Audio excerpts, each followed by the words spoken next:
Hello, I welcome you all to a discussion on the topic religious fundamentalism. So, what is religious fundamentalism?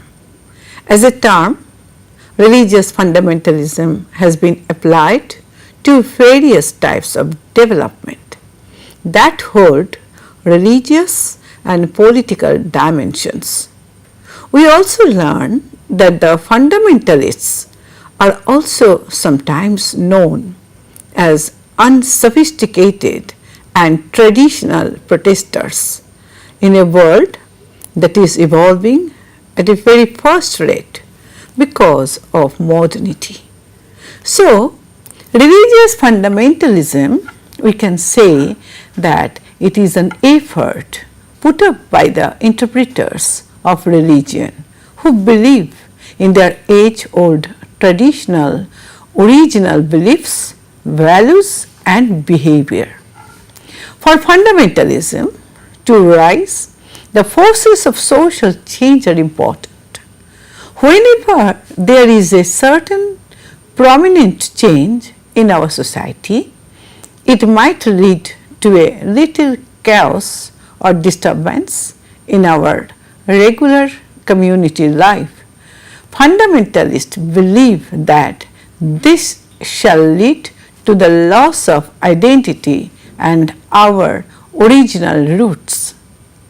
So, fundamentalism offers restoration of our age-old beliefs and values and strives to bring back the earlier better past than our modern today. To achieve this, fundamentalists evolve a comprehensive and absolutist rigid belief system and practice. This belief is capable of bringing intense commitment among its followers. They follow strict rules and principles in order to maintain their religious beliefs and practices. So, we can see that in the modern world, the issue of fundamentalism sometimes takes on a rather aggressive militant form where killing and terrorism is justified. People are killing each other and harming each other in the name of religion. There is bloodshed and bomb blasts in the mask of religious fundamentalism. India is no exception to the issue of religious fundamentalism. Post-independent India has seen an increase in the religious intolerance, with religious harmony being undermined, and deliberate attempts are made to encourage and intensify religious discord among different religious communities. It is seen that many attempts to disrupt peace between two religious groups are made on the pretext of differentiation. So, what could be the reasons behind this? One of the reasons for this could be the electoral practice, which encourages the formation of vote bank. The vote bank is nurtured on the basis of caste and religious lines. The second reason may be the increasing size of claimants to the national economic gains. One way of increasing the share is to mobilize politically on religious and caste lines. Thus, one's religious or caste identity is emphasized more than one's national identity. The fundamentalists are known for their revolts and acts of opposing. They tend to oppose anything that challenges their religious groups' interpretations and opinions. They start a revolt for any element that seemed to go a little unmatched with their own elements. The term fundamentalism usually has a religious connotation that indicates a strong attachment to a set of irreducible beliefs, but fundamentalism has come to be applied to a broad tendency among certain groups mainly, although not exclusively, in religion. This tendency is most often characterized by a markedly strict literalism as applied to certain specific scriptures, dogmas, or ideologies, and a strong sense of the importance of maintaining in-group and out-group distinctions, leading to an emphasis on purity and the desire to return to a previous ideal from which it is believed that members have begun to stray. This often results in non-acceptance of diversity, other cultures and new beliefs. Let us now understand the origin of the term fundamentalism.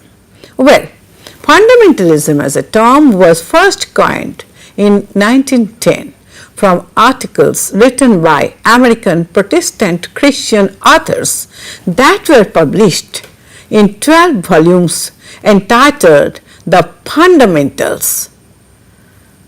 Lehman and Milton Stewart had financed the publishing. The main aim of this literary work was to protect the unerring nature of the Bible. Furthermore, they also aimed at criticizing the European higher criticisms that was examining the scriptures from the perspectives of philology, archaeology, and anthropology. 3 million copies of the fundamentals were distributed amongst Protestant pastors, evangelists, and theology students of America for free. So, while they were trying to protect the narrow boundaries of conservative Christian orthodoxy, the fundamentalism movement came into association with the return of the Christ to the earth, excessive patriotism and traditional way of living, norms, values, and also neglecting intellectualism. Fundamentalism was then linked with issues like restoring of their tradition belief, values, and practices. They believed that the old values were the best and no modern changes were acceptable, so much so that fundamentalism also started rejecting intellectualism. So, when modernization took place in the 20th century in a rapid space, society underwent changes. The changes were huge and man started thinking in a different way. They were more liberal towards education, sex, entertainment, and norms. They talked more freely on issues that were earlier neglected or not considered appropriate to be discussed freely.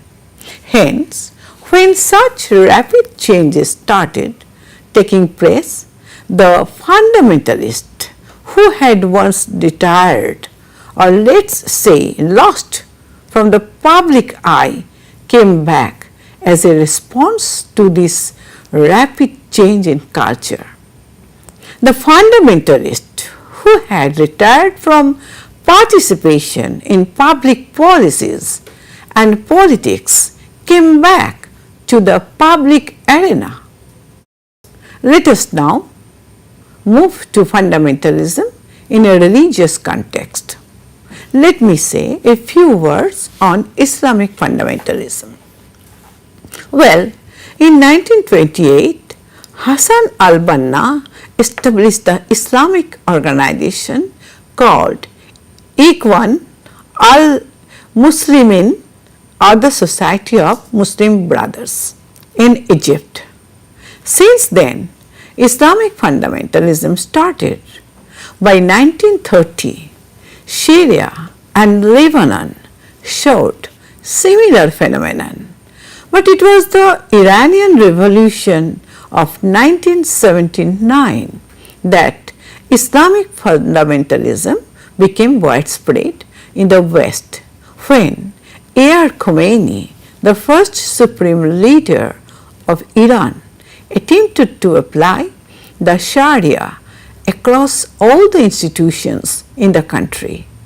Many observers believe that it highlights patriarchy, promotes a pan-Islam that has to be publicized in foreign nations so that an ideal community of like-minded followers of Islam is created. Well, after understanding the observations given above, we can conclude a few things about Islamic fundamentalism. This also leads to an understanding that it has no tolerance for other religion, as it believes in the supremacy of their own religion above all other religions. Islamic fundamentalism denies rationalism and historicism. It is understood that reason and rationality has no place in front of their religious beliefs, no matter how wide the beliefs may be.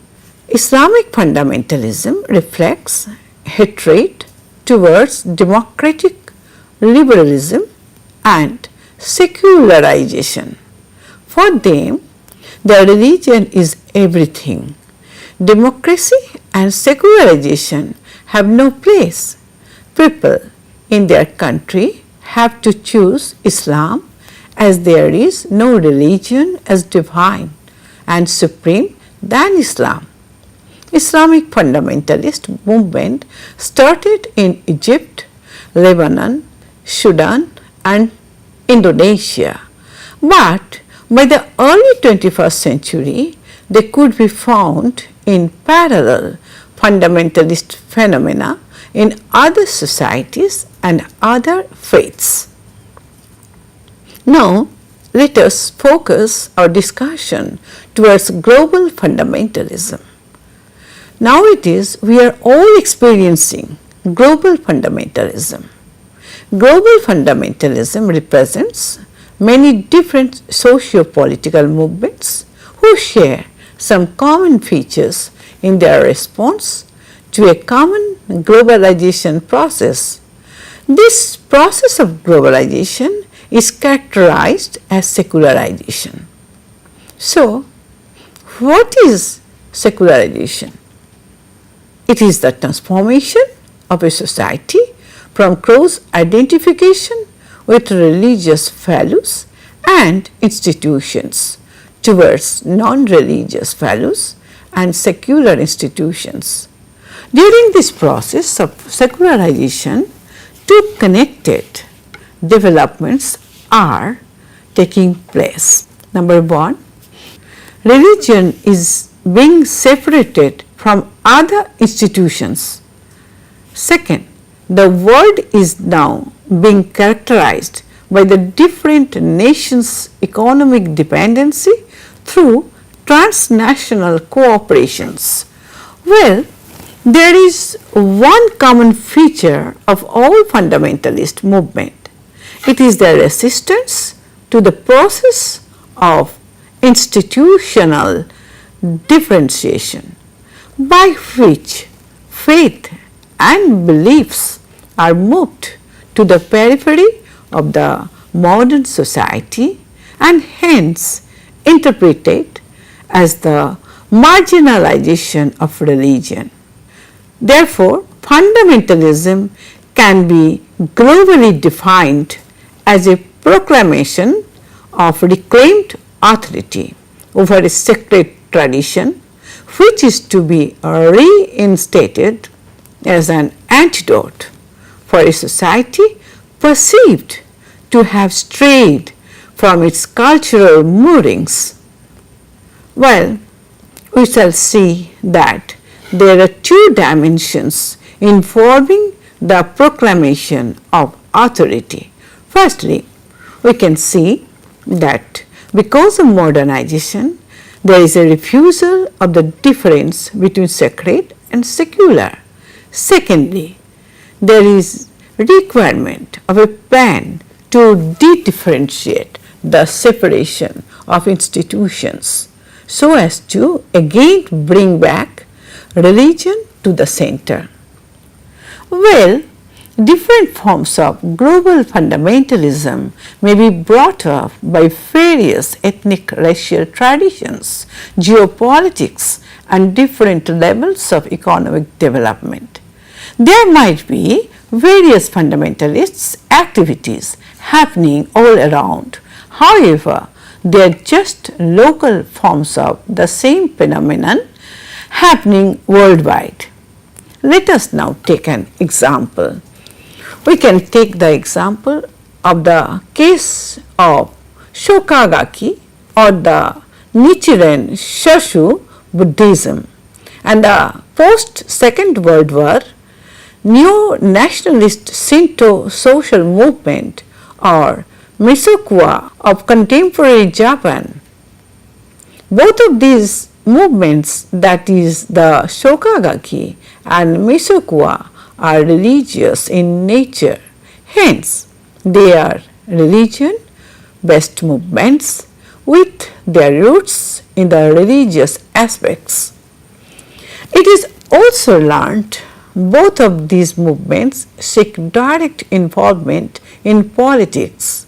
They both seek the transformation of values of their society.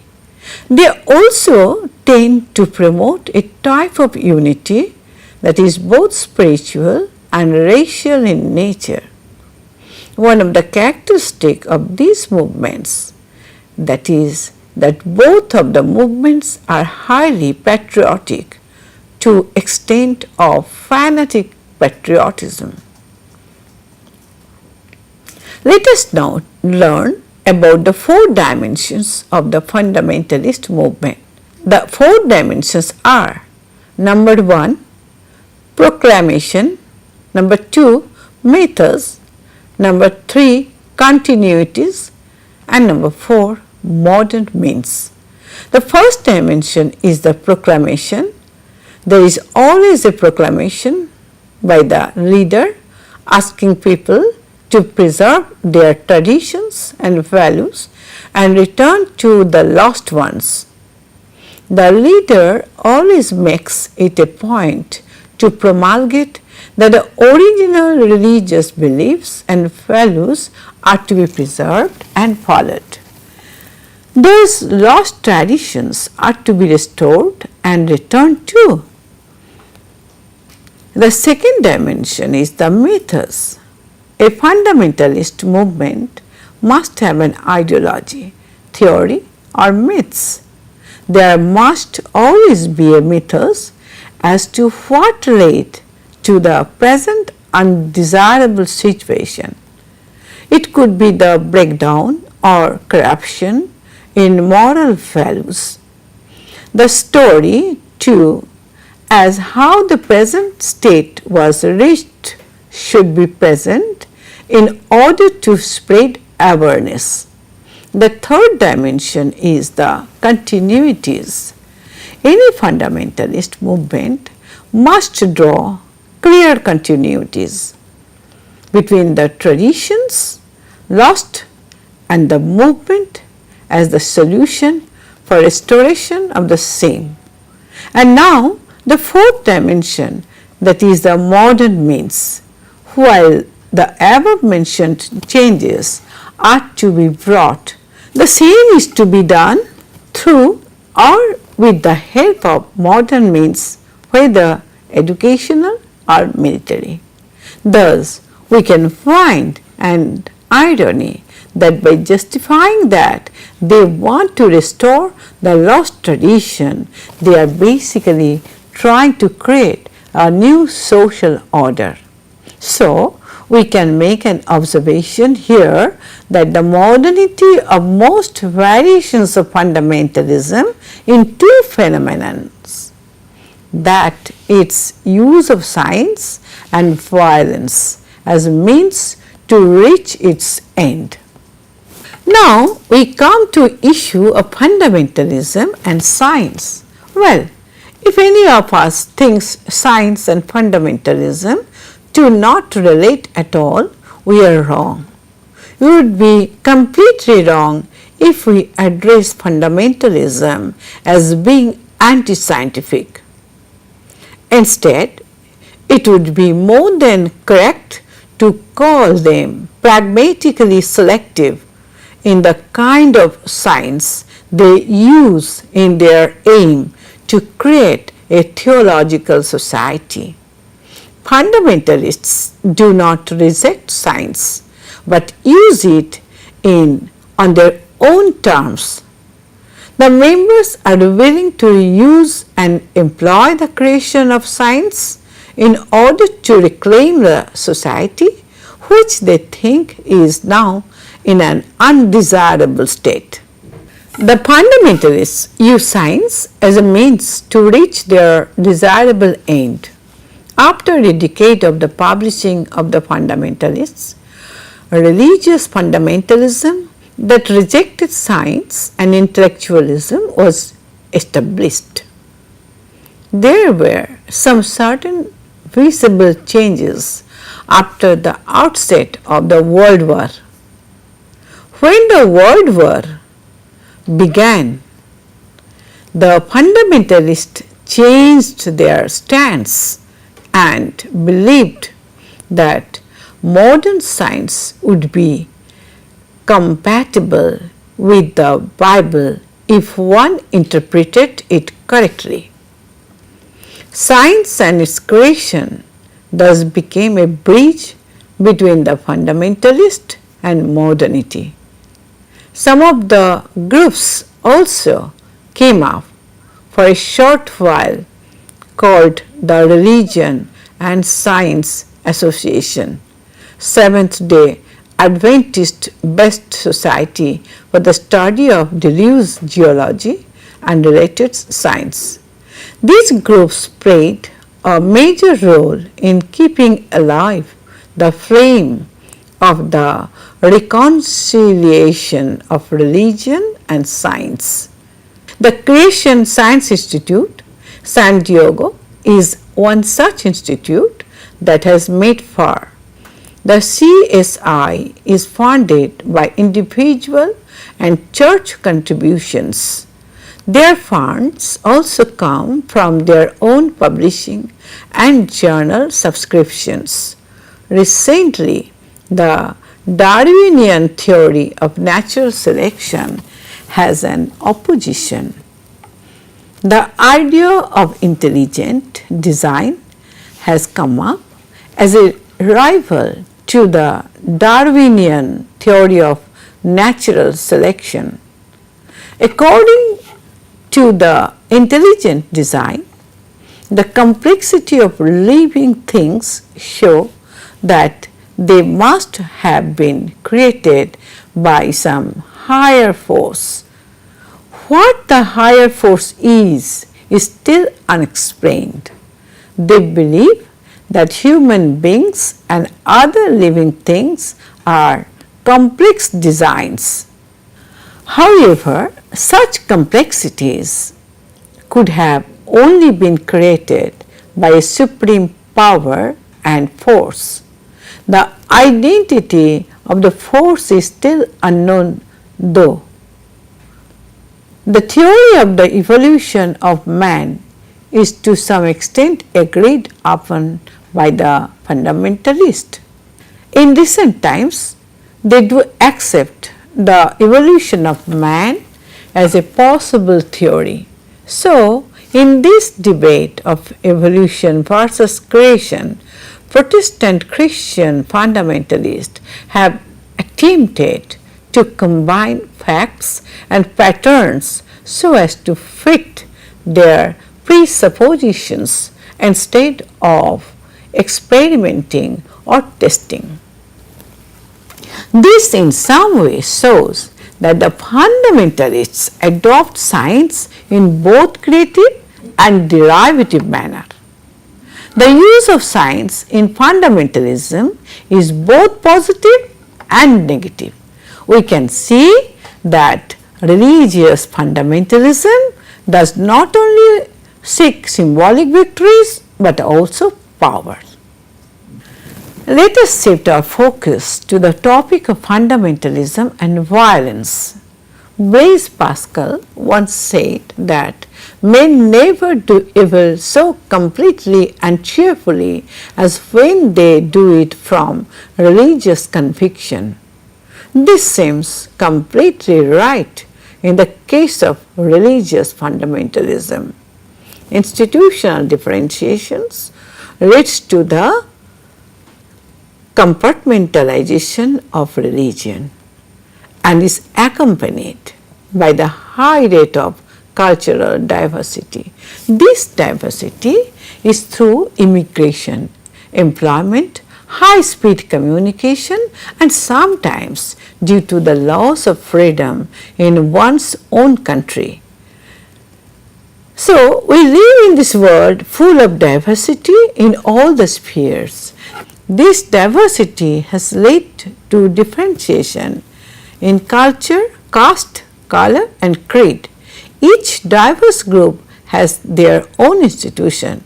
So, in cases of such huge complex cultural diversity, the fundamentalist movements are hence seen a remedy to shelter one's tradition and values. The fundamentalists act as a shield that protects one's religious beliefs and ideologies from being affected and influenced or even overshadowed by other religions. They are of the view that they are being put behind and looked upon by other groups. They consider themselves to be lacking behind in a world that is continuously threatening them, and these secularists desire them to be destroyed. Hence, it does not take much for this to be transformed to violence from verbal protests. Violence is used as a tool for reclaiming their sacred values. It has nowadays become not an option but most probable strategy. Violence has become a trademark of fundamentalist movements.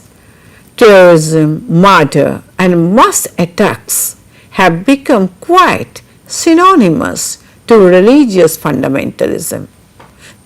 Thus, violence was used as a tool by Ayatollah Khomeini of Iran against the Christian West and the other Muslims who didn't follow the Islamic Revolution.